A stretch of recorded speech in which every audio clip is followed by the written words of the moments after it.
গোলা রুটি তো আমরা অনেক রকম ভাবে খেয়ে থাকি, যে ময়দার গোলা রুটি আমরা খাই, চাল গুঁড়ির গোলা রুটি খাই। একবার এই সুজির গোলা রুটি কিন্তু ট্রাই করে দেখতে পারেন। এই পিঠে পার্বণের সময় এই সুজির গোলা রুটি কিন্তু খেতে অসাধারণ লাগে।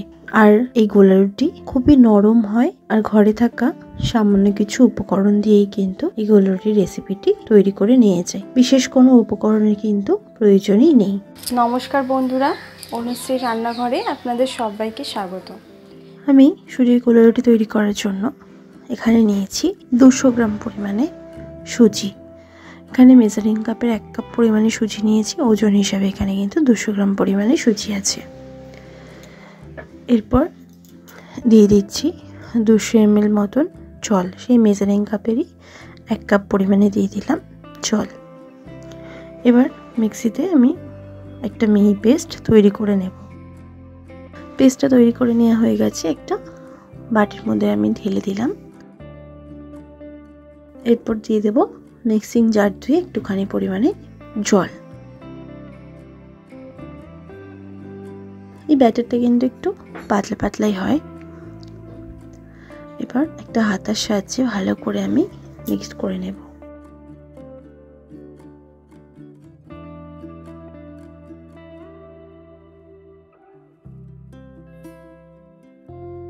ভালো করে আমি মিক্সড করে নিলাম। ব্যাটারের কনসিস্টেন্সিটা কিন্তু আমি এখানে দেখিয়ে দেবো কিরকম আমি রেখেছি। এরপর দিয়ে দিচ্ছি 1/4 চামচ নুন। নুনটাকে দিয়ে ভালো করে মিক্সড করে নেব।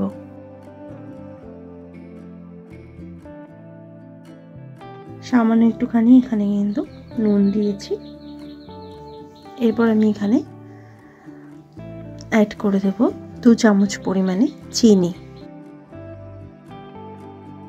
এখানে যে যেমন মিষ্টি খান সেই হিসাবে কিন্তু চিনিটা ব্যবহার করবেন।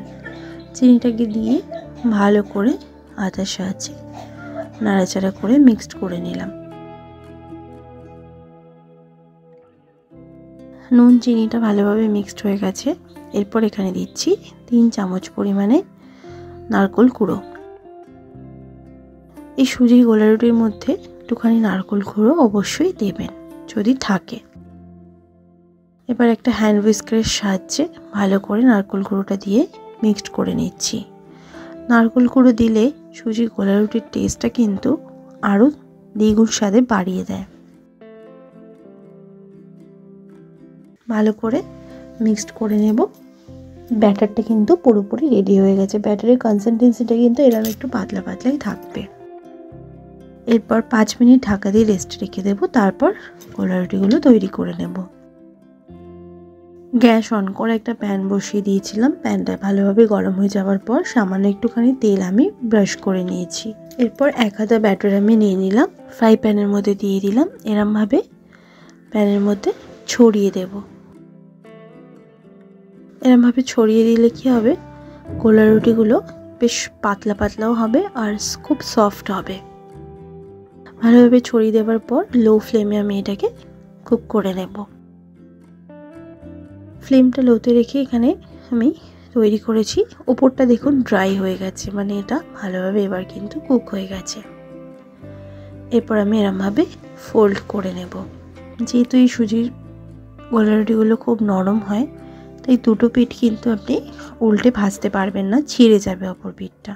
তাই খুব সাবধানেই এরমভাবে ভাজ করেই কিন্তু নামিয়ে নিতে হবে। গোলা রুটিগুলো আমি সেম প্রসেসে সব গোলা রুটিগুলোকে ভেজে নেব। সব গোলা রুটিগুলো আমার ভাজা হয়ে গেছে। এরপর আমি সার্ভ করে নিচ্ছি। একটা প্লেটে সব গোলা রুটিগুলো আমি সার্ভ করে নিলাম। এরমভাবে নলেন গুড়ের সঙ্গে এই সুজির গোলা রুটি কিন্তু দুর্দান্ত খেতে লাগে।